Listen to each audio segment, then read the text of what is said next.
What's going on, everyone? Thanks for joining us. I'm here with my main man, Colin Dombraskas, who is a mortgage agent. Today we have a big controversial topic, which is going to be talked about a lot more in the future, and especially right now, and that is fixed versus variable interest rate. What do I do?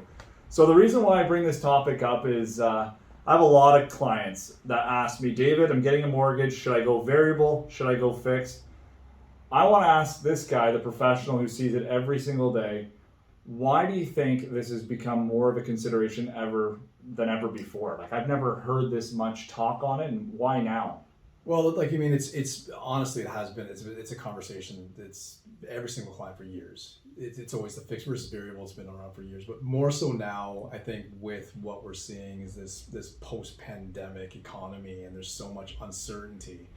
Never have I seen so much black and white. It's I have no idea what's going to happen, therefore I want to take zero risk. Give me a fixed rate and it's higher. I don't care.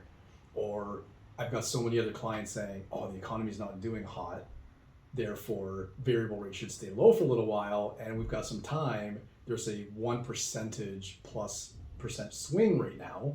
Let's take the variable and ride as long as I can. Right. So it's such a mixed bag of emotions and response from clients. It's really tough to really nail down where the sentiment's coming from. But for myself, I'm a very big, all my clients know, we talk about it all the time. I'm a very big fan of variable rates. Historically speaking, variable rates are cheaper than fixed rates, not only just because of the penalty that's involved behind the scenes, but the flexibility that comes with a variable rate over a fixed rate, and just the fact that generally speaking they start lower and they tend to kind of, there'll be ebbs and flows just like anything else, but they tend to actually stay within a line that ends up being cheaper than a fixed rate. So the advantages being the flexibility. It's cheaper if you want to break the mortgage. Yeah, so variable rate, and it depends. So there are some different calculations from one lender to the next, what actual number they use, whether it's the calculations on the prime rate or what have you. But it's a 3-month interest penalty. Okay. Almost across the board, whether it's 3 months in, 3 days in, 3 years in, it's a 3-month interest penalty. Okay. You would break that mortgage and you can clean sweep, start over fresh. A fixed rate, that's where it varies significantly different from lender to lender. The penalty, that's where you see all the news articles. The penalty can be in the tens of thousands. Yeah, and I've seen them. Right. Yeah, and really it catches clients off guard. So really, fixed and variable for most people comes down to what they perceive as a risk. They don't want to take the risk of that variable skyrocketing. My mortgage payment right now is $1,500. And how much could how much can it go up? Like, clients always ask, how much could my variable rate go up overnight? It's not going to go up. It's not going to go up overnight per se. Like, it's not something that you're out of the blue. You're going to wake up and my mortgage payment went from $1,500 to $2,500. Right. Okay. That's the fear that I've had clients think that. So there are limits to the increases. So the Bank of Canada meets. They meet every 8 weeks, and they go over their the economy. They go over their scheduling. They go over what they think they need to do with rates to slow inflation down, to slow spending, and that's tied into the prime rates that is based off of the variable. So when they do that, generally speaking, they'll go up by a quarter point. So if they decide we got to slow things down, we got to increase the rate, they may decide to increase by a quarter point.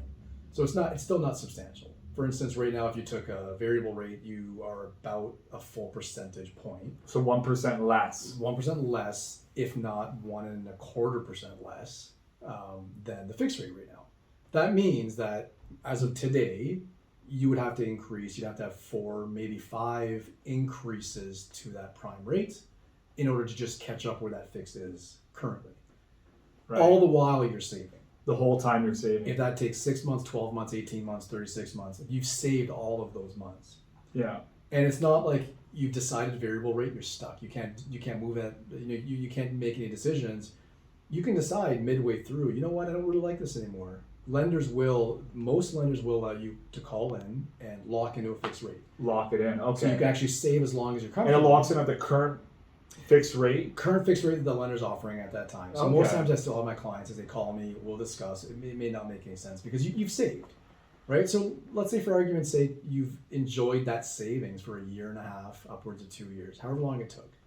those are like, you're in the green. You've Right. saved. You've made. So even if it goes over that rate that you could have secured originally, it may need to increase another 4 times to go beyond, like just to break even. To break beyond even where it to what was. you would have done originally. I see. Right. But the thing is that all while you're holding that variable rate, you've got that flexibility. You could do that. Life changes, right? Like your life changes, having that flexibility with a variable mortgage and one that you can break at any point in time, and it should ideally be a very low penalty. Well, a lot lower than the fixed, that is, in most cases.